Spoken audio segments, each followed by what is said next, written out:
High and hello to everyone and welcome back to my another mini vlog.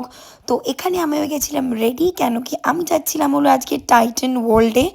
Recently Pinaki আমার বার্থডের জন্য একটা watch gift করেছে, সেটা একটু বড় হচ্ছিল বলে ওটা কাটাতে দিয়েছিলাম, বাট কাটানোর পরে ওটা আরও বেশি বড় লাগছিল। তো আমি বললাম যে তোমরা আরও দুটো ঘাট কেটে দাও। তো ওরা করতে করতে দেখি যে পিনাকির তো ওয়াচ খুবই ফেভারিট, তো ও এখানে পিওর 18 ক্যারেট গোল্ডের ওয়াচ দেখা স্টার্ট করে দিয়েছে। আমি বললাম শোনো, এইসব না কিনে আমরা আসল 24 ক্যারেটের গোল্ড কিনি। জোকস অ্যাপার্ট, তো আমি লাস্ট মিনিট কিছু শপিং করতে চলে গেছিলাম আবার ওয়েবসাইটে।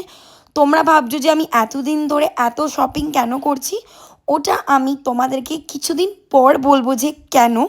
তো আমি এখান থেকে চলে গেছিলাম কিছু ইম্পর্টেন্ট জিনিস এবং লিপস্টিক আর কসমেটিক কিনতে। তো সব কিছু কিনে কাটিয়ে চলে গেছিলাম সিসিডিতে, বিকজ খুবই খিদে পেয়েছিল। আর এই সিসিডিটা না খুব কনজেস্টেড ছিল, তো আমার অতটা ভালো লাগেনি, বাট ওদের কোল্ড কফিগুলো খুব ভালো হয়। তো ওখান থেকে আমরা অর্ডার করে দিয়েছিলাম দুটো কোল্ড কফি এবং cheese chilli garlic bread, and it was so so good. তো এখানে আমি খেতে খেতে দেখি একটা স্টাফের সাথে আর কাস্টমারের সাথে ঝগড়া হচ্ছিল, বাট কী নিয়ে ঝগড়া হচ্ছিল আমার অত মনে নেই। তো খেয়ে দিয়ে আমরা চলে এসেছিলাম বাড়ির দিকে। যদি তোমাদের ভিডিওটা ভালো লাগে তাহলে like, comment, share and subscribe করো। তোমাদের সাথে অন্য একটা ব্লগে দেখা হবে। Till then bye bye, take care.